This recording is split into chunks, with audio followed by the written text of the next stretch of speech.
आपको बुलेटिन भाग 2 के माध्यम से पहले ही सूचित किया गया है कि माननीय वित्त मंत्री जी के बजट भाषण की प्रतियां आपको हार्ड कॉपी के रूप में उपलब्ध कराई जाएगी। अतः बजट प्रस्तुत हो जाने के पश्चात माननीय सदस्य बजट भाषण की प्रति प्रकाशन काउंटर से प्राप्त कर सकते हैं। आपको ये भी सूचित किया जाता है कि माननीय मंत्री द्वारा बजट प्रस्तुत किए जाने के पश्चात उसे मेंबर पोर्टल पर भी उपलब्ध करा दिया जाएगा। माननीय वित्त मंत्री जी।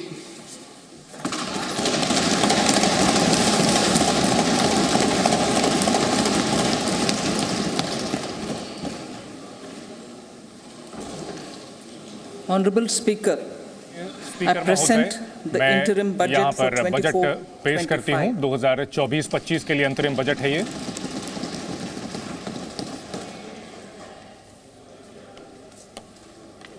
The Indian economy भारत की जो अर्थव्यवस्था है has witnessed profound positive transformation in the last कई सकारात्मक बदलाव देखे हैं पिछले 10 सालों में। people of India भारत के लोगों ने are looking ahead आगे देख रहे हैं, भविष्य की ओर देख रहे हैं और उम्मीदें देख रही हैं।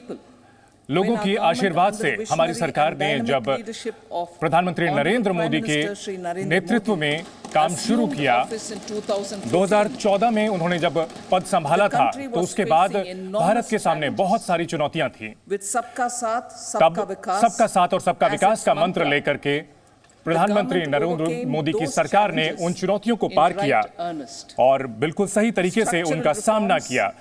संस्थागत तरीके से सुधार लाए गए, जनता के लिहाज से जो कार्यक्रम थे उन्हें लाया गया और उनको अमल में लाया गया। उनका कार्यान्वयन बहुत अच्छे तरीके से किया गया। लोगों के लिए रोजगार के लिए ज्यादा से ज्यादा मौके बनाए गए, उद्यम को आगे बढ़ाया गया। इकोनॉमी नए सिरे से आगे बढ़ रही है और विकास का जो फायदा है वो लोगों के पास पहुंचना शुरू हुआ है और ऐसे में देश के सामने उम्मीद जगी है और ये साधारण सी बात है कि इसकी वजह से बहुत बड़ा जनाधार आगे जाकर के मिला। दूसरे टर्म में हमारी सरकार ने प्रधानमंत्री नरेंद्र मोदी की अगुवाई में हमने अपनी चुनौतियों को दोगुना किया ताकि एक खुशहाल देश की रचना की जा सके, ताकि सबके सभी लोगों को फायदा मिले, सभी क्षेत्रों को फायदा मिले। हमारी सरकार ने अपने मंत्र को मजबूत किया, सबका साथ सबका विकास और भी ठोस हुआ है और साथ ही साथ सबका विश्वास भी हुआ है। हमारे विकास का जो मंत्र है उसमें समग्रता को हम शामिल करते हैं, सामाजिक समावेश, ताकि जो भी समाज के सभी तबके हैं उसमें शामिल हों। साथ ही साथ जो भौगोलिक क्षेत्र जो हैं उनको भी शामिल किया जाए ताकि देश के जो सभी भाग हैं वो तरक्की कर सके। हमारे देश की जो सोच है वो बहुत ही अच्छी है और सबका प्रयास के जरिए हमने जो चुनौतियां थी उनको पार किया है। खासतौर पर सदी की सबसे बड़ी जो चुनौती थी कोविड, उसको हमने पार किया है और हमने पंच प्राण को लेकर के हम समर्पित हैं और हमने बहुत मजबूत बुनियाद रखी है अमृत काल के लिए। और इसका नतीजा ये है कि हमारा जो युवा देश है इसकी उम्मीदें काफी ज्यादा हैं और हम गर्व महसूस करते हैं और भविष्य के लिए हम पूरी तरह से तैयार हैं। उम्मीदों का हम सामना कर रहे हैं और हमें पूरी उम्मीद है कि एक बार फिर से जबरदस्त बहुमत हमें मिलने जा रहा है। समग्र विकास की हम जब बात करते हैं और आर्थिक विकास दर की बात करते हैं तो हम जानते हैं कि मानवता के आधार पर हम आगे बढ़ें और पुराना जो तरीका था, पुरानी जो पद्धति थी वो अब खत्म की जाए। हमने जो विकास के कार्यक्रम शुरू किए हैं उनको इस तरह से आलोकित किया जा रहा है कि हर घर तक जो है उसका फायदा पहुंच सके और हर जो शख्स है उसको फायदा मिले। हर घर जल योजना का फायदा मिला है, सबको बिजली की सुविधा, सबको कुकिंग गैस की सुविधा मिले, बैंक अकाउंट और जो वित्तीय सुविधाएं हैं सबको मिले और ये सब कुछ रिकॉर्ड समय में हासिल किया गया है। जो भोजन की चिंताएं हैं उसको हमने पूरी तरह से खत्म किया है और ये हमने फ्री राशन के जरिए किया है। 80 करोड़ लोगों को मुफ्त राशन दिया गया है। एमएसपी की अगर बात की जाए तो ये हमने किसानों को बहुत ही लगातार उनके लिए न्यूनतम समर्थन मूल्य को बढ़ाया है और इसके लिए जो बुनियादी चुनौतियां हैं और हमने जो ग्रामीण आय है उसको बढ़ाने की कोशिश की है ताकि जो किसानों की आर्थिक चुनौतियां हैं उनको एड्रेस किया जा सके, उनको ठीक किया जा सके। सामाजिक न्याय, हमारी सरकार ने इस तरह से काम किया है कि विकास हो लेकिन वो बहुमुखी हो, सभी को शामिल किया जाए इसमें। सर्वांगीण, सर्वस्पर्शी और सर्वसमावेशी विकास की बात हम करते हैं और इसमें सभी जातियों को शामिल किया जाता है, सभी स्तर के लोगों को शामिल किया जाता है। हम चाहते हैं कि भारत विकसित भारत बने 2047 तक, और इस लक्ष्य को हासिल करने के लिए हमें निश्चित तौर पर लोगों की क्षमताओं को बढ़ाना है, उनको सशक्त बनाना है। पहले की अगर बात की जाए तो जो सामाजिक न्याय को एक राजनीतिक नारा हुआ करता था, लेकिन हमारी सरकार के लिए जो सामाजिक न्याय जो है वो एक बहुत जरूरी शासन का तरीका है। और अगर बात की जाए सभी लोगों तक फायदा पहुंचाने की, हमारी कोशिश है कि सभी क्षेत्र के लोगों को, सभी जो इसके लिए योग्य लोग हैं उनको सरकारी योजनाओं का फायदा मिले और सामाजिक न्याय के दायरे में वो लोग आ सकें। और यही असल में धर्मनिरपेक्षता है जो कि अमल में लाई जाती है। भ्रष्टाचार को कम किया जाता है, भ्रष्टाचार को कम करके, और भाई भतीजावाद को कम करना, भाई भतीजावाद को रोकना है, कम करना है। हमने पारदर्शिता लाई है और लोगों को भरोसा दिलाया है कि जो सरकारी योजनाओं का फायदा है वो सभी योग्य लोगों को मिलेगा। जो संसाधन है उनका जो वितरण है वो बहुत सही तरीके से किया जा रहा है, वो सामाजिक पायदान के हिसाब से किया जाता है। और हम लोगों के लिए जो मौके हैं वो बना रहे हैं। जो भी पहले की समस्याएं थी, हमारी समाज को जो असमानता की दिक्कत थी उसको हम दूर कर रहे हैं। हम सिर्फ आवंटन पर नहीं बल्कि उसके सही वितरण पर काम कर रहे हैं ताकि जो सामाजिक न्याय की व्यवस्था है उसका लक्ष्य हासिल किया जा सके। प्रधानमंत्री नरेंद्र मोदी जैसा कि मजबूती से यकीन करते हैं कि हम 4 मुख्य चीजों पर ध्यान दे रहे हैं। पहली जाति गरीब की जाति है, दूसरी महिला की जाति है, तीसरी युवा की जाति है और चौथी किसान की जाति है। ये 4 जातियां ही प्रमुख हैं और उनकी जो चुनौतियां हैं, उनकी जो आकांक्षाएं हैं, उनकी जो जरूरतें हैं, उनकी जो भलाई है वो हमारी सबसे बड़ी प्राथमिकता है। जो देश की तरक्की होती है तभी होगी जब ये चारों जो है तरक्की करते हैं और इन सभी को सरकार का समर्थन मिले, ये बहुत जरूरी है ताकि वो अपने जीवन शैली को सुधार सके, उनका सशक्तिकरण हो सके और ये सभी देश को आगे लेकर के जाएंगे। गरीब कल्याण देश का कल्याण है। हम यकीन करते हैं कि गरीबों को सशक्त बनाया जाए। जो पहले की चुनौतियां थी, पहले गरीबी के नाम पर सिर्फ नारेबाजी की जा सकती थी और इसका बहुत कम फायदा मिला। जब गरीब लोगों को सशक्तिकरण होता है, जब वो विकास की यात्रा के साथी बन सकते हैं, जब सरकार उनको मदद करती है तो सरकार को उसका कई गुना फायदा भी होता है। हम सबका साथ की दिशा में आगे बढ़ रहे हैं और पिछले 10 साल में हमने 25 करोड़ लोगों को हमने गरीबी से, उनको बहुआयामी गरीबी से निकाला है। 25 करोड़ लोगों को, यह हमारी बड़ी उपलब्धि है। हमारी सरकार की जो कोशिशें हैं वो पूरी तरह से अब लोगों की ऊर्जा और ताकत के साथ जुड़ रही है और ये बहुत ही शानदार चीज है और इससे लोगों की गरीबी खत्म करने में मदद मिल रही है। अगर बात की जाए सीधे ट्रांसफर योजना की, 34 लाख करोड़ रुपए सरकार की ओर से किए गए हैं। प्रधानमंत्री जनधन अकाउंट का इस्तेमाल करते हुए 34 lakh crore direct benefit transfer किया गया है और इससे 2.7 लाख करोड़ रुपए की बचत हुई है सरकार के लिए। ये जो बचत है ये बहुत ही शानदार तरीके से इसे हासिल किया गया है और इसमें जो भी छेद हुआ करते थे, जो भी इसका नुकसान हुआ करता था उसको हमने दूर किया है और इसकी वजह से अब गरीबों के कल्याण के लिए हमारे पास ज्यादा फंड उपलब्ध है। प्रधानमंत्री स्वनिधि योजना ने 78 लाख स्ट्रीट वेंडर्स को मदद की है और इस अगर संख्या को देखा जाए, इस 78 लाख जो स्ट्रीट वेंडर्स हैं, 2.3 लाख लोगों को कर्ज भी मिला है और उन्हें तीसरी बार यह कर्ज मिला है। प्रधानमंत्री जनमन योजना लोगों तक पहुंच रही है और जो कमजोर आदिवासी समूह हैं उन तक पहुंच रही हैं और उससे अब तक ये लोग विकास के दायरे से बाहर रहे थे। पीएम विश्वकर्मा योजना की बात की जाए तो ये हमारे जो कारीगर हैं उनको मदद करते हैं और ये लोग 18 तरह के कार्यों में शामिल हैं। दिव्यांगों को भी हम मदद कर रहे हैं, ट्रांसजेंडर्स को भी हम सहायता कर रहे हैं और ये हमारी मजबूत इच्छा शक्ति को दिखाता है ताकि कोई भी जो है पीछे ना छूट पाए। welfare of Annadata. अन्नदाता यानी किसान की भलाई। किसान हमारे अन्नदाता हैं। हर साल किसान पीएम किसान सम्मान योजना के तहत सीधे सीधे वित्तीय सहायता किसानों को दी जाती है।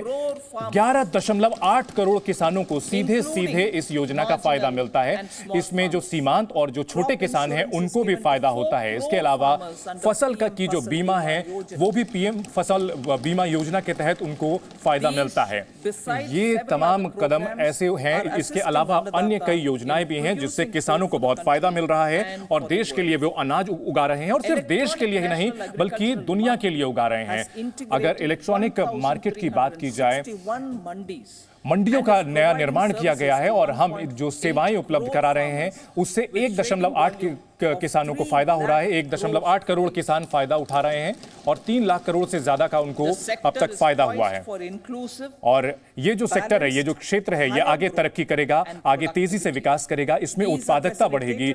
ये हम जो कदम उठा रहे हैं ये हमारे किसान जो केंद्रित नीतियां हैं उसका फायदा है। उनकी आय बढ़े, उनको जो मूल्य है उनके उत्पाद का वो फायदा मिले, तकनीक का फायदा मिले, उन्हें नए जो नवाचार हैं यानी नए तरीके से काम करना उसका फायदा मिले। अमृत पीढ़ी यानी युवाओं का सशक्तिकरण। हमारी जो खुशहाली है वो इस बात पर निर्भर करती है कि हम अपने युवाओं को सशक्त बनाते हैं। राष्ट्रीय शिक्षा नीति 2020 ये सुनिश्चित करती है कि परिवर्तनकारी बदलाव सुनिश्चित होंगे। प्रधानमंत्री श्री डिलीवर कर रही है ताकि लोगों को उच्च गुणवत्ता की पढ़ाई मिल सके और हर तरह की जो शिक्षा है उनको मिल सके। और कौशल विकास योजना के तहत 1.4 करोड़ युवाओं को फायदा मिला है। कौशल विकास योजनाओं का फायदा 54 लाख युवाओं को मिला है और 3000 ITI की स्थापना की गई है। और ये जो संस्थान है ये उच्च शिक्षा के संस्थान है।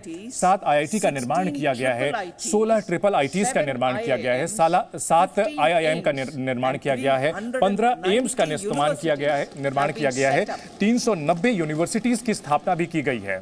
पीएम मुद्रा योजना की अगर बात की जाए तो इससे 43 करोड़ लोन दिए गए हैं।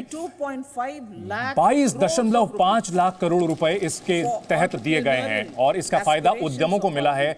उद्यम जो युवा हैं उनकी आकांक्षाओं को पूरा करने की कोशिश हमने की है। इसके अलावा startup funds, credit guarantee scheme की हमने शुरुआत की है और इन सब का फायदा हमारे युवाओं को मिल रहा है और ये रोजगार दाता बन रहे हैं। और हमारे देश को गर्व है अपने युवाओं पर जो नई ऊंचाइयां खेल के क्षेत्र में हासिल कर रहे हैं। सबसे ज्यादा मेडल की उपलब्धि हमने एशियन गेम्स और एशियन पैरा गेम्स में 2023 में हासिल की है और ये दिखाता है कि हमारे खिलाड़ियों का जो आत्मविश्वास है वो कितने ऊंचे स्तर पर है। और चेस के युवा खिलाड़ी, हमारे नंबर 1 खिलाड़ी प्रज्ञानंदा, एक शानदार उन्होंने प्रदर्शन किया था। जो मौजूदा विश्व चैंपियन है मैग्नस कार्लसन, उनके सामने प्रज्ञानंदा ने बहुत जबरदस्त चुनौती 2023 में पेश की थी। आज भारत के 80 से ज्यादा चेस ग्रैंड मास्टर भारत में हैं और पहले अगर 2010 में सिर्फ 20 से कुछ ज्यादा हुआ करते थे। और अगर आवेग की बात की जाए, नारी शक्ति को बहुत तेजी से आगे बढ़ाया जा रहा है और महिलाओं को उद्यमिता के जरिए आगे बढ़ाया जा रहा है ताकि उनका सम्मान बढ़े। महिलाओं का सम्मान काफी बढ़ा है पिछले 10 साल में। 30 करोड़ मुद्रा योजना के लोन जो हैं वो महिलाओं को दिए गए हैं, महिला उद्यमियों को दिए गए हैं। महिलाओं की जो एनरोलमेंट है उच्च शिक्षा के क्षेत्र में 28% उनकी भागीदारी बढ़ी है पिछले 10 साल में। अगर महिलाओं की अगर बात की जाए और लड़कियों की बात की जाए तो 40% अहम जो कोर्सेज हैं उसमें बढ़ी है और ये दुनिया में सबसे उच्च श्रेणी में है। ये तमाम जो कदम हम उठाए गए हैं और इन महिलाओं की जो भागीदारी बढ़ी है ये सब दिखाता है कि कैसे इन सभी उपायों का फायदा हुआ है। और ट्रिपल तलाक को हमने अवैध बनाया है। साथ ही साथ महिलाओं को 1/3 आरक्षण लोकसभा और राज्य की विधानसभाओं में हमने दिया है और साथ ही 70% से ज्यादा घर जो प्रधानमंत्री आवास योजना के तहत दिए गए हैं ग्रामीण इलाकों में वो महिलाओं को दिए गए हैं। और महिलाओं के सशक्तिकरण की ओर जो कदम ये उठाया गया है प्रधानमंत्री आवास योजना के तहत 70% से ज्यादा घर ग्रामीण इलाकों में महिलाओं को दिए गए हैं और उनको इसमें मुख्य तौर पर एकल या फिर संयुक्त तौर पर उनको मालिकाना हक दिया गया है। इससे महिलाओं का सम्मान बढ़ा है और सरकार के शासन का और विकास का बहुत ही शानदार प्रदर्शन रहा है पिछले कुछ सालों में और इसका उच्च विकास दर पर जीडीपी पर असर पड़ा है और सरकार इसके ऊपर कोशिश कर रही है कि बहुत ही व्यापक तरीके से जीईडीपी पर आगे बढ़ रही है, यानी शासन, विकास और प्रदर्शन। हमारी सरकार लगातार पारदर्शी तरीके से जनता केंद्रित हम शासन देने की कोशिश कर रहे हैं ताकि लोग भरोसा करें इसमें नागरिक प्रथम है और कम से कम शासक हो, सरकार हो और अधिक से अधिक शासन हो। और इसका फायदा यह है कि चारों ओर बहुमुखी तरक्की हो रही है, सभी क्षेत्रों में फायदा हो रहा है। अगर व्यापक आर्थिक स्थिरता की बात की जाए यानी मैक्रो इकोनॉमिक स्टेबिलिटी की बात, तो ये काफी मजबूत संकेत आ रहे हैं। हमारी अर्थव्यवस्था बहुत अच्छा कर रही है, हमारे लोग बेहतर जिंदगी जी रहे हैं, उनको बेहतर कमाई हो रही है और उनकी आकांक्षाएं काफी बढ़ी हैं भविष्य के लिए। और औसत अगर कमाई की बात की जाए तो 50% बढ़ी है। महंगाई कम हुई है, महंगाई बहुत ही नियंत्रण में है। हमारी जनता जो है वो सशक्त हो रही है, उनके पास उम्मीदें काफी बढ़ी हैं और हमने जो है सही समय पर योजनाओं का क्रियान्वयन किया है। बड़े जो योजनाएं थी उनको अमल में लाया है। आर्थिक अगर मैनेजमेंट की बात की जाए, आर्थिक प्रबंधन की बात मोर्चे पर हमने पिछले 10 साल में बहुत अच्छा किया है क्योंकि हम जनता के केंद्रित आर्थिक तरक्की की ओर बढ़ रहे हैं जिसमें समाज के हर तबके को शामिल किया जा रहा है। इसमें कुछ अहम पहलू हैं। पहली बात की जाए, सभी स्तर पर जो आधारभूत ढांचा है वो बढ़े, सामाजिक न्याय के दिशा में हम आगे बढ़ें और सुधारों को हम सही समय पर लागू करें। दूसरे की अगर बात करें, देश के सभी हिस्सों को आर्थिक विकास की दर की रफ्तार से जोड़ा जाए। तीसरी, डिजिटल हमने पब्लिक आधारभूत ढांचे को बढ़ाया है, एक नए क्षेत्र में उत्पादन को बढ़ाया है। 21वीं सदी की अगर हम बात करें तो आर्थिक व्यवस्था को हमें आगे ले जाना है। अगर वस्तु और सेवा कर की बात की जाए, गुड्स एंड सर्विस टैक्स की, इससे एक देश एक मार्केट बना है और एक टैक्स हुआ है। इससे जो टैक्स का आधार है वो काफी बढ़ा है। 5वीं की बात की जाए, वित्तीय क्षेत्र को हमने मजबूत किया है और इसकी वजह से बचत बढ़ा है, कर्ज की व्यवस्था मजबूत हुई है, निवेश काफी बढ़ा हुआ है, काफी कुशलता से इसे लागू किया गया है। छठे, गिफ्ट आईएफएससी एक एकल जो नियामक संस्था है वो बनाया गया है और आईएफएससी के जरिए एक मजबूत गेटवे बनाया जा रहा है और वित्तीय जो हमारी जो सेवाएं हैं वो बहुत मजबूत हो रही हैं जिससे अर्थव्यवस्था को फायदा हो रहा है। हम पहले से हम महंगाई के ऊपर काम कर रहे हैं और इसकी वजह से हम जो नीतियां हैं उस तरह से बना रहे हैं। अगर वैश्विक परिदृश्य की बात की जाए तो भौगोलिक तौर पर, भू राजनीतिक तौर पर बहुत ज्यादा जटिल होती जा रही हैं चुनौतियां दुनिया के स्तर पर और कई जगह युद्ध और झड़प की खबरें आ रही हैं और ऐसे में जो महंगाई है उसको हमें नए नजरिए से देखने की जरूरत है। इसमें कई सारी चुनौतियां आ रही हैं। जो सप्लाई चेन है, जो सप्लाई चेन की जो व्यवस्था है उसको बार बार नुकसान पहुंच रहा है, लेकिन जो नई वैश्विक व्यवस्था है वो कोविड के बाद नए सिरे से परिभाषित की जा रही है। भारत G20 की अध्यक्षता हासिल की थी बहुत ऐसे मुश्किल समय में। दुनिया के सामने बहुत चुनौतियां थी जब G20 की अध्यक्षता भारत ने की। वैश्विक जो अर्थव्यवस्था थी उसमें बहुत ज्यादा महंगाई थी, बहुत उच्च टैक्स था और विकास दर जो है कम था, सरकारी कर्ज काफी ज्यादा था और वैश्विक आधार पर जलवायु परिवर्तन की चुनौतियां थी। अगर कोविड महामारी की बात की जाए तो भोजन की, उर्वरक की, वित्त की समस्याओं से जूझ रहा था, लेकिन भारत ने ऐसे समय में इन चुनौतियों को बहुत सही तरीके से पार किया और अपना रास्ता प्रशस्त किया।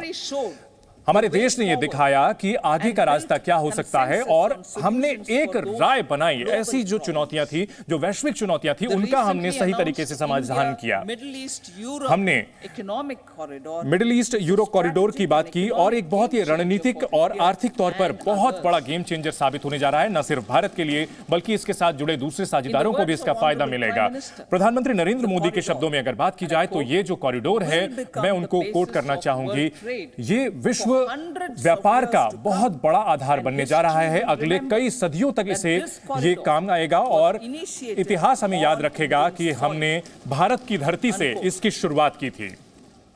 प्रधानमंत्री ने यह बात कही है, विकसित भारत की जो सोच है, हमारी जो सोच है विकसित भारत के लिए, वो ये है कि हमारा देश खुशहाल बने और इसमें हम जो प्रकृति के साथ अच्छी तरह से रहें, हमारे पास आधुनिक ढांचा हो और लोगों को बहुत बराबर के मौके मिले, सभी क्षेत्र के लोगों को फायदा मिले ताकि वो अपनी जो भी संभावनाएं हैं उसका दोहन कर सकें और सही तरीके से फायदा कर सकें। और इसमें हमारा जो प्रदर्शन है वो बहुत शानदार रहा है। हमने अच्छी तरक्की की है, हमने सबका विश्वास हासिल किया है अगले 5 साल में, और ये ऐतिहासिक विकास के अगले 5 साल होने जा रहे हैं और ये सुनहरे अक्षरों में लिखा जाएगा ताकि विकसित भारत का जो सपना है वो हम 2047 तक साकार कर सकें।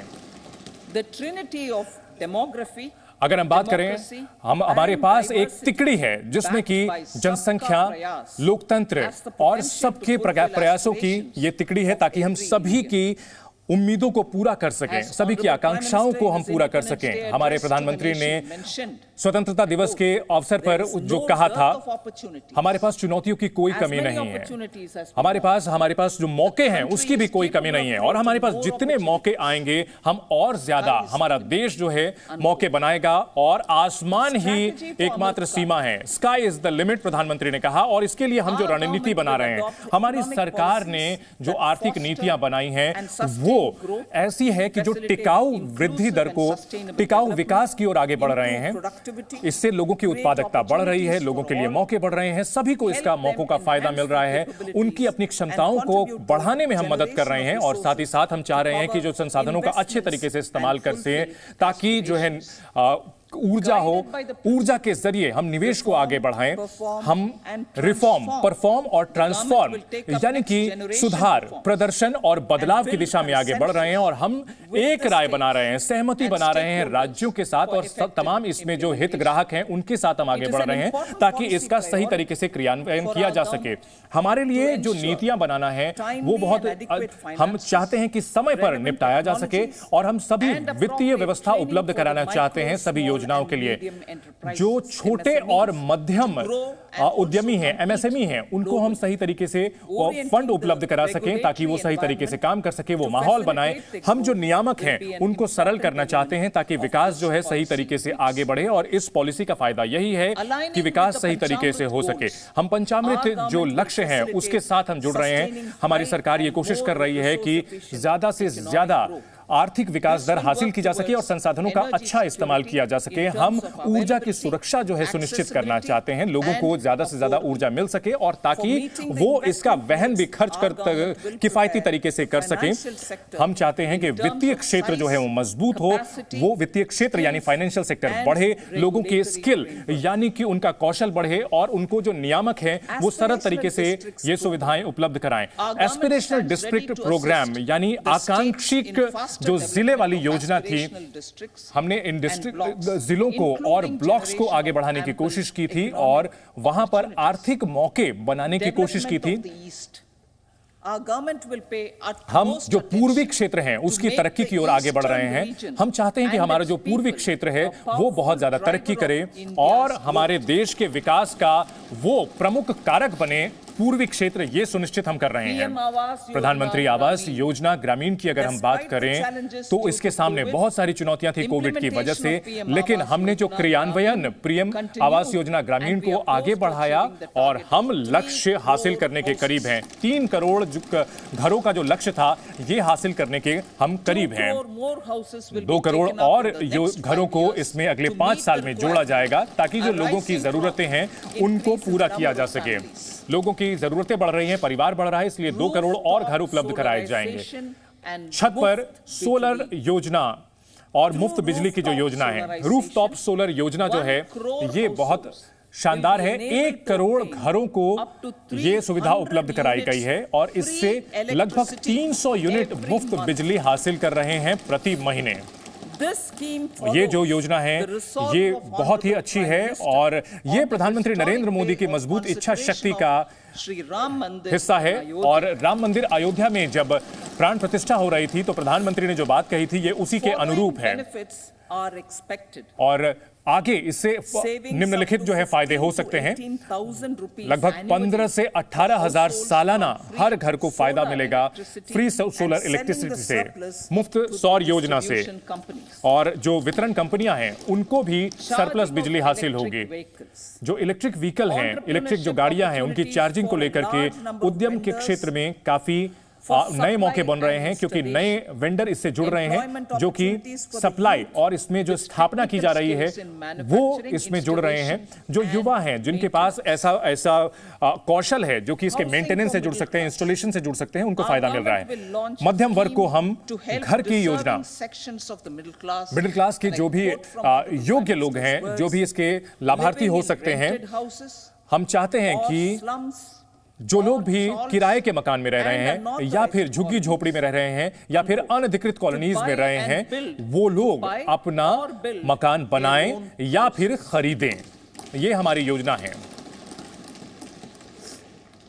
मेडिकल कॉलेजेस की अगर बात की जाए तो हमारे जो युवा हैं वो डॉक्टर बनना चाहते हैं, बड़े पैमाने पर डॉक्टर बनना चाहते हैं, और वो चाहते हैं कि जो मेडिकल सुविधाएं हैं वो बेहतर करके अपने लोगों की सेवा कर सके। हम चाहते हैं कि हम ज्यादा से ज्यादा जो मेडिकल कॉलेजेस हैं उनको बढ़ाया जाए, अपने संसाधनों का इस्तेमाल करें, अलग अलग जो डिपार्टमेंट हैं वो इसमें जुड़े। हम इसके लिए एक समिति का गठन कर रहे हैं ताकि जो भी चुनौतियां हैं, जो भी मुद्दे हैं, उनको हम दूर करके वो सही तरीके से उसके लिए वे सिफारिश कर सकें। सर्वाइकल कैंसर वैक्सीनेशन, टीकाकरण, हम महिलाओं और बच्चों, खासतौर पर 9 से 14 साल की जो बच्चियां हैं उनको टीकाकरण की ओर आगे बढ़ेंगे ताकि सर्वाइकल कैंसर से उनको बचाया जा सके। मातृत्व और बच्चों के स्वास्थ्य का ख्याल रखना, हम अलग अलग स्कीम ला रहे हैं जिसको एक विस्तृत योजना के तहत लाया जा रहा है ताकि सब में एक रूपता नजर आए। हम आंगनबाड़ी सेंटर को आगे बढ़ाएंगे, उनको अपग्रेड करेंगे ताकि, और इसका 2.0 इसका जो वर्जन है वो लाएंगे ताकि जो बच्चे हैं, जो छोटे बच्चे हैं, उनका ध्यान बेहतर तरीके से लिया जा सके। इम्यूनाइजेशन की अगर बात की जाए तो उसको हम बेहतर करने की दिशा में आगे बढ़ेंगे। इसके लिए मिशन इंद्रधनुष की शुरुआत की जाएगी और इसे बहुत ही तेजी से लागू किया जाएगा पूरे देश में। आयुष्मान भारत योजना, जिसके तहत जो हेल्थ केयर की स्कीम है उसको और बढ़ाया जाएगा। जो सभी आशा वर्कर हैं उनको आयुष्मान भारत के दायरे में लाया जाएगा। सभी आंगनबाड़ी वर्कर्स को भी इसमें लाया जाएगा, जितने भी सहायक हैं उसको भी इसके अंतर्गत लाया जाएगा। कृषि और विपणन की अगर बात की जाए तो कृषि क्षेत्र में हम किसानों की आय बढ़ाना चाहते हैं, इसकी लगातार इसके लिए कदम उठाया जाएगा। प्रधानमंत्री किसान संपदा योजना से 38 लाख किसानों को फायदा हुआ है और 10 लाख रोजगार के मौके भी बने हैं। प्रधानमंत्री माइक्रो फूड प्रोसेसिंग एंटरप्राइज, हम चाहते हैं कि जो छोटी फूड प्रोसेसिंग योजनाएं हैं, स्कीम है, उनको आगे बढ़ाया जाए ताकि 2.4 लाख सेल्फ हेल्प ग्रुप को इनके साथ जोड़ा जाए, उनको कर्ज दे करके उनको वित्त पोषण दिया जाए ताकि किसानों को जो खेती के बाद जो नुकसान होता है उसका वो नुकसान कम हो और उनकी उत्पादकता बढ़े। हम हर सेक्टर को आगे बढ़ाना चाहते हैं। हम चाहते हैं कि प्राइवेट और जनता की भागीदारी बढ़े ताकि किसानों को जो खेती के बाद जो गतिविधियां होती हैं उसमें फायदा हो, भंडारण अच्छे तरीके से हो सके, जो सप्लाई चेन है वो बेहतर हो, उनके उत्पादों की मार्केटिंग और ब्रांडिंग सही तरीके से हो सके। नैनो डीएपी यानी उर्वरक की अगर हम बात करें, हमने नैनो यूरिया की शुरुआत की थी और इसे सफलतापूर्वक लागू किया, और हम नैनो डीएपी को हम का दायरा जो है वो अलग अलग उपज के लिए वो बढ़ाया जाएगा। आत्मनिर्भर ऑयल सीड्स, हम अगर बात की जाए आत्मनिर्भर तिलहन की दिशा में हम बात करें तो 2022 में हमने कई कदम का ऐलान किया था। एक रणनीति का गठन किया जाएगा ताकि हम तिलहन के क्षेत्र में आगे हम बढ़ सके, जैसे कि सरसों, मूंगफली, सोयाबीन और सूरजमुखी, इसके क्षेत्र में हम आत्मनिर्भर बनना चाहते हैं। इसके लिए हम अधिक उपज वाली जो वैरायटीज हैं वो हासिल करना चाहते हैं, आधुनिक तकनीक को, खेती को हासिल करना चाहते हैं, जो बाजार हैं उसको जोड़ना चाहते हैं ताकि, और साथ ही साथ जो उपज का की बीमा है उसको इसमें लागू करना चाहते हैं। पशुपालन के लिए और डेयरी फार्मिंग के लिए, दुग्ध उत्पादकों के लिए हम फायदा लाने के लिए एक नई योजना हम लाना चाहते हैं। और फुट एंड माउथ डिजीज जो है, जो कि खुरहा जिसे कहते हैं, वो उसे खत्म करना चाहते हैं ताकि भारत जो है दुनिया का सबसे बड़ा दुग्ध उत्पादक बने। भारत अभी भी दुनिया का सबसे बड़ा दुग्ध उत्पादक है, लेकिन अगर बात की जाए जो जानवर हैं उनके मुकाबले हमारी उत्पादकता थोड़ी कम है। और राष्ट्रीय गोकुल मिशन, राष्ट्रीय पशुपालन मिशन, लाइव स्टॉक मिशन को हम चाहते हैं कि दुग्ध उत्पादन से जुड़े क्षेत्रों में आगे बढ़ें। मत्स्य संपदा, सरकार ने एक योजना की स्थापना की थी, एक अलग विभाग बनाया था। ये समझा था कि जो मत्स्य पालन है उससे मछुआरों को कितना फायदा हो सकता है, और इससे जो हमारे देश में मत्स्य पालन जो है वो फायदे का सौदा बना है। 2013-14 के मुकाबले लगातार जो समुद्र से उत्पाद मिलने की क्षमता है वो दुगना बढ़ी है। प्रधानमंत्री मत्स्य संपदा योजना को आगे बढ़ाया जाएगा। हम चाहते हैं कि जल क्षेत्र से जुड़े हुए जो गतिविधियां हैं वो आगे बढ़े, वो 3 से 5 टन प्रति हेक्टेयर बढ़े। पहले ये 3 टन प्रति हेक्टेयर है, उसे बढ़ाएं। साथ ही साथ 1 लाख करोड़ रुपए का निर्यात हम करने में कामयाब हों और 5 लाख से ज्यादा रोजगार के मौके हम निकट भविष्य में बना सकें। 5 समेकित एक्वा पार्क्स हम बनाए जाएंगे, जल से जुड़े हुए पार्क बनाए जाएंगे, बहुत जल्दी इनकी स्थापना की जाएगी। लखपति दीदी योजना, 83 लाख सेल्फ हेल्प ग्रुप यानी स्व सहायता समूह बनाए गए हैं। इनसे 9 करोड़ महिलाएं जुड़ी हुई हैं और इसकी वजह से जो ग्रामीण इलाके हैं वहां का सामाजिक आधार पूरी तरह से परिवर्तन हो रहा है। वो लोग आत्मनिर्भर हो रहे हैं। माननीय स्पीकर महोदय, उनकी जो सफलता है उससे 1 करोड़ महिलाओं को मदद मिली है और वो लोग लखपति दीदी बनने में कामयाब रही हैं। और वो लोग दूसरों के लिए प्रेरणा है। उनकी जो क्षमताएं हैं वो बहुत शानदार हैं और हम उनकी उपलब्धियों को का सम्मान करना चाहते हैं और हमने इसके लिए लक्ष्य बढ़ाने का फैसला किया है। लखपति दीदी की जो योजना है वो 2 करोड़ से बढ़ाकर हम इसे 3 करोड़ ले जाने का लक्ष्य रख रहे हैं। लखपति दीदी योजना में 3 करोड़ महिलाओं को शामिल करने का लक्ष्य है। तकनीक के आधार पर जो बदलाव है, नए जमाने की जो तकनीक है और जो डेटा है, इससे लोगों की जिंदगी और कारोबार में बदलाव आ रहा है। इससे नई आर्थिक जो मौके हैं वो भी बन रहे हैं और इससे उच्च स्तरीय सेवाएं भी लोगों को मिल रही हैं और ये सब कुछ बहुत ही किफायती दर पर हो रहा है। और ऐसे लोगों को जो कि समाज के निचले तबके पर हैं उनको भी फायदा मिल रहा है। आर्थिक स्तर पर जो नीचे हैं उनको भी फायदा हो रहा है और वैश्विक स्तर पर हम जो है आगे बढ़ रहे हैं और हम नया नवाचार यानी नए तरीके से तकनीक का इस्तेमाल करते हुए हम आगे बढ़ रहे हैं। रिसर्च और नवाचार बहुत तेजी से आगे बढ़ रहा है और इससे विकास और रोजगार के मौके बन रहे हैं। प्रधानमंत्री लाल बहादुर शास्त्री ने जय जवान जय किसान का नारा दिया था।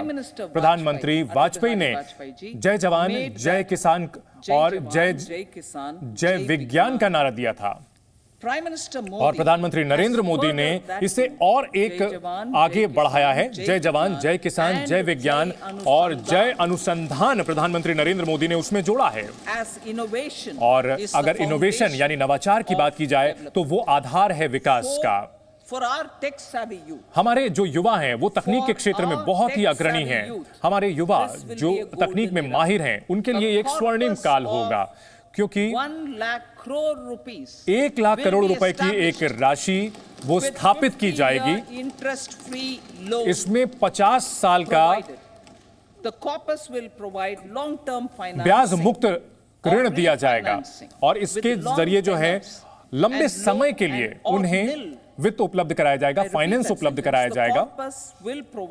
ये जो राशि होगी ये लंबे समय के लिए उनको फंड उपलब्ध कराएगी और उनको दोबारा भी फंड उपलब्ध कराया जाएगा। इसमें बहुत कम या फिर बिल्कुल ही शून्य ब्याज दर के जरिए होगा और इसके जरिए जो निजी क्षेत्र है उसको आगे बढ़ने में मदद मिलेगी और आने वाले दिनों में उदयमान अवसर बनेंगे उनके लिए। हम चाहते हैं कि हमारे युवाओं की ताकत को तकनीक से जोड़ा जाए। एक नई स्कीम की स्थापना की जाएगी।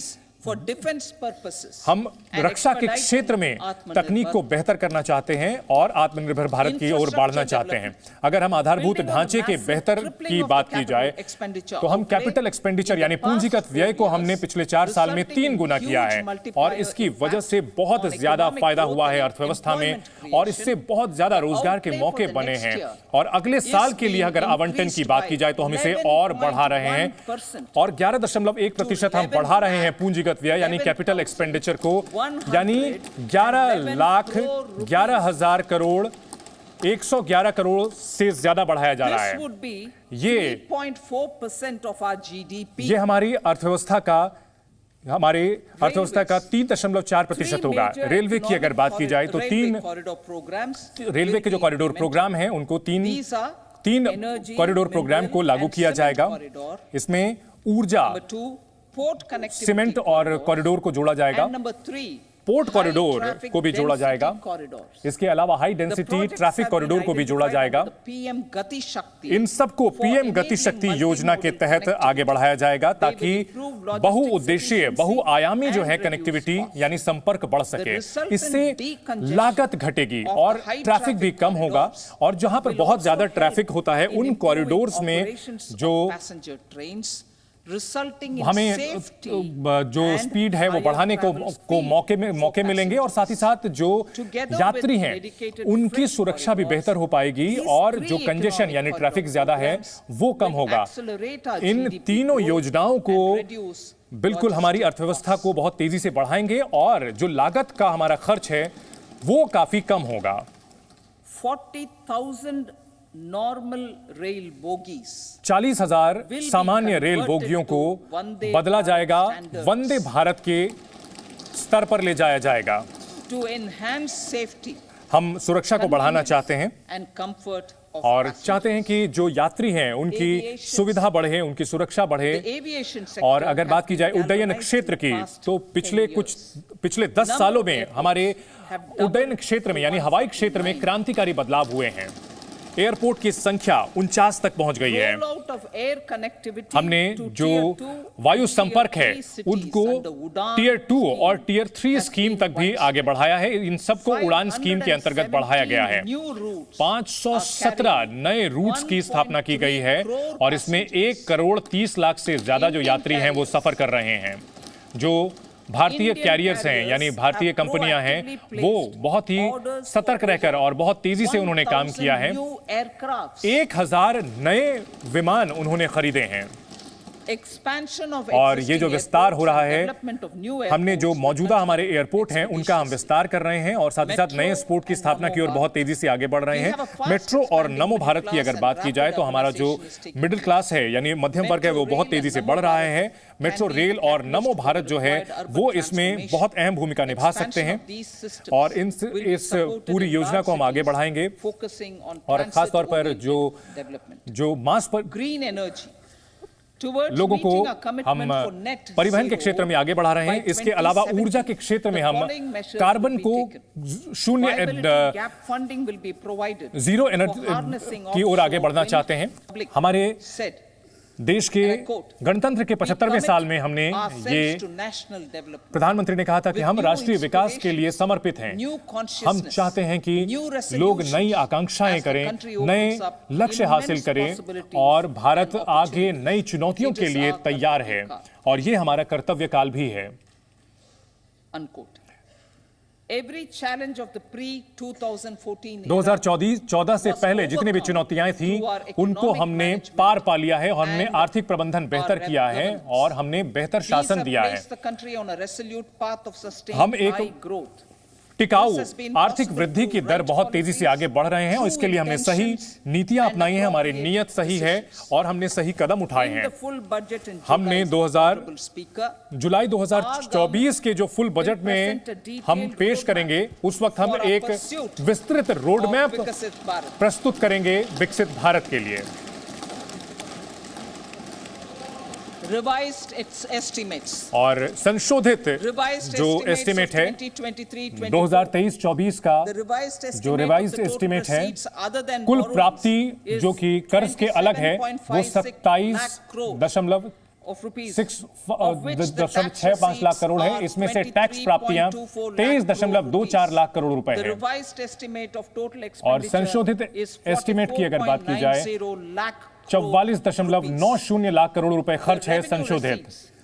और जो रेवेन्यू रिसीट है वो 30.03 लाख करोड़ रुपए है। और बजट का जो अनुमान था उससे ये ज्यादा है और ये दिखाता है कि हमारा मजबूत विकास दर आगे बरकरार रहेगी। और राजकोषीय घाटे की अगर बात की जाए तो ये 5.8 है अर्थव्यवस्था का। Budget estimate notwithstanding moderation in the nominal growth estimates. Budget estimate अगर बात की जाए 2024-25 के बजट की अगर बात की जाए तो 2024-25 में कुल प्राप्ति जो कि रहने का अनुमान है वो 30.80 लाख करोड़ रुपए हो सकती है और 46.77 लाख करोड़ रुपए हो सकती है। और टैक्स से प्राप्ति जो है वो 26.07 लाख करोड़ रहने का अनुमान है। हम जो पूंजीगत व्यय के लिए जो राज्य के लिए स्कीम हमने शुरू की थी वो 1.3 लाख करोड़ रुपए के आवंटन के साथ जारी रहेगी।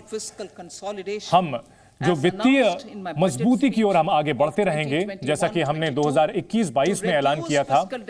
हम चाहते हैं कि जो राजकोषीय घाटा है उसको 4.5% से नीचे 2025-26 तक ले आएं।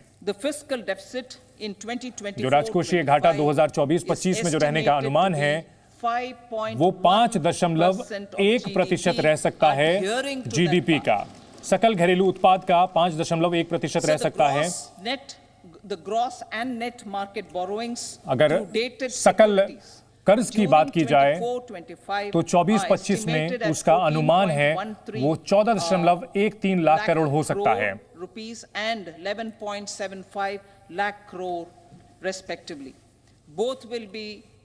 इन दोनों को 2023-24 में जितना था ये उससे कम होगा। और अगर जब निजी निवेश बहुत तेजी से बढ़ रहा है और केंद्र सरकार कम कर्ज ले रही है और इससे जो निजी क्षेत्र हैं उनको बड़े पैमाने पर कर्ज उपलब्ध कराया जाएगा। वोट एंड अकाउंट यानी अंतरिम बजट की अगर हम बात करें तो हम संसद की अनुमति चाहते हैं। हम 2024-25 के एक हिस्से के लिए हम वोट एंड अकाउंट चाहते हैं। हम दूसरे खंड की ओर आगे बढ़ते हैं। माननीय स्पीकर महोदय, पिछले 10 साल में डायरेक्ट टैक्स की जो राशि है वो बहुत तेजी से बढ़ी है और टैक्स रिटर्न भरने वालों की संख्या 2.4 गुना बढ़ी है। और मैं ये सुनिश्चित करना चाहती हूं कि हमारे जो टैक्स दाता हैं उनके पैसों का इस्तेमाल सही तरीके से देश के विकास में किया जा रहा है और अपने लोगों की भलाई के लिए टैक्स पेयर के रकम का इस्तेमाल किया जा रहा है। हम जो टैक्स देने वाले लोग हैं हम उनकी तारीफ करना चाहते हैं। हमने टैक्स दरों को हमने तर्कसंगत बनाया है। नए टैक्स स्कीम के तहत जिनकी 7 लाख करोड़ तक जिनकी इनकम है उनको टैक्स नहीं देना होगा। 2013-14 में ये बहुत कम था और जो खुदरा व्यापार हैं उनके लिए भी काफी फायदा हुआ है। जो सीमा है वो हमने बढ़ाया है और टैक्सेशन की सीमा को भी हमने बढ़ाया है। कॉर्पोरेट टैक्स रेट को भी हमने 30% से घटा करके 22% किया। जो हमारी मौजूदा घरेलू कंपनियां हैं और इसके अलावा जो नई मैन्युफैक्चरिंग कंपनीज हैं उनको भी हमने 15% किया। माननीय स्पीकर महोदय, पिछले 5 साल में हमारा जो हमारी जो कोशिश थी वो टैक्स पेयर्स को फायदा देने की थी ताकि हम उनके लिए जो असेसमेंट का सिस्टम है उसको पूरी तरह से बदलाव किया जा सके। हमने फेसलेस सिस्टम यानी बिना किसी कॉन्टैक्ट के टैक्सेशन हो सके ये सुनिश्चित की, जिससे पारदर्शिता बढ़ी है और इससे जवाबदेही बढ़ी है, और इसी वजह से जो इनकम टैक्स रिटर्न की संख्या है वो बहुत बढ़ी है। फॉर्म 26AS की हमने शुरुआत की और टैक्स फाइलिंग आसान की गई है और बहुत ही सरल बना दी गई है, और जो टैक्स रिटर्न प्रोसेस करने का समय था वो 93 दिनों से घटा करके, जो कि 2013-14 में 93 दिन था, वो अब सिर्फ 10 दिन रह गया है इस साल, और इससे जो टैक्स रिफंड है वो बहुत तेजी से हो पा रहे हैं। अगर हम अप्रत्यक्ष कर की बात करें, इनडायरेक्ट कर की बात करें, तो अप्रत्यक्ष कर का जो पूरा ढांचा था वो बहुत ही बिखरा हुआ था, हमने उसको ठीक किया है, और जीएसटी से के जरिए ये चीजें बहुत ही आसान हुई हैं, और जो उद्यम हैं, जो उद्योग हैं, उन्होंने इसको सराहा है, और एक बहुत ही शीर्ष कंसल्टिंग फर्म ने ये पाया है कि 94% जो मार्केट लीडर्स हैं वो इसको सकारात्मक तरीके से देखते हैं। According to 80% of the respondents, और इसमें जो 80% लोग जो इसमें जुड़े हुए थे, उन्होंने बताया कि इससे टैक्स को लेकर के जो मुकदमेबाजी थी वो कम हुई है, और इसकी वजह से चुनौतियां घटी हैं, और बहुत कम समय में ये टैक्स की समस्याएं निपट जा रही हैं, और जीएसटी कलेक्शन बहुत तेजी से बढ़ा है और लगभग 1.66 लाख करोड़ रुपए बढ़ गया है। इस साल की अगर हम बात करें, राज्यों को भी फायदा हुआ है। स्टेट्स की अगर एसजीएसटी की बात की जाए, राज्य जीएसटी की बात की जाए, जीएसटी के 2017-18 में ये लाया गया था, और उसके बाद 2022-23 तक अगर हम बात करें तो 1.22 गुना बढ़ा है, और जो राज्यों का रेवेन्यू है, राज्यों की जो आय है, वो भी जीएसटी से पहले का जो दौर था उसके मुकाबले ये बढ़ा है, और इसका सीधा फायदा जो कि उपभोक्ता है उनको हो रहा है, क्योंकि कहीं ना कहीं लागत घटी है, लॉजिस्टिक का खर्च घटा है, और इससे जो अधिकतर टैक्स हैं वो घटे हैं। इंटरनेशनल ट्रेड, हम चाहते हैं कि जो अंतर्राष्ट्रीय व्यापार है वो सरल हो, और इसके लिए जो कदम उठाया था, जो आयात का जो समय था, रिलीज समय था, वो घटा है, 71 घंटों में ही हो जा रहा है, समुद्री अगर तरीके से बात की जाए,